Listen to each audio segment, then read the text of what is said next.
Yeah. All right. Principle 6, intellectual charity. Yeah. Ooh.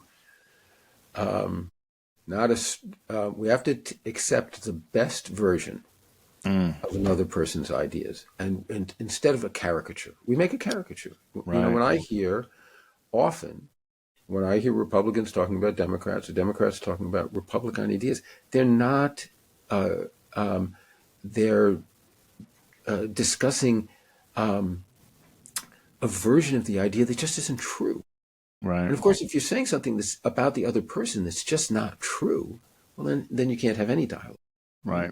Each side just strawmans the other side's position.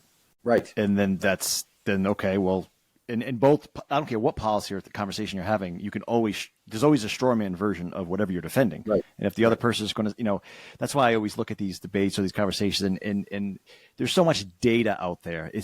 You could easily say, one's arguing for this is going to be the best, this is going to, decrease taxes for the middle class. And the other side says, blah, blah, blah. Well, no, this is going to increase taxes for the middle class. And a lot of times they're both right, but they're strawmanning each other's example or policy or position. So it's like, yeah, there's so much data, and all they're doing is trying to strawman each side. So they pick the most ridiculous or the version or the use case, the instance, or the real world example of your policy that's going to make it seem ridiculous, which always exists on both sides, right? You could take any policy and just take it to its, illogical conclusion and say, well, see, that's why it's broken. It's like, Yeah. It's such a hard, ingrained tendency for us to do that. Again, it comes out of wanting to win a debate.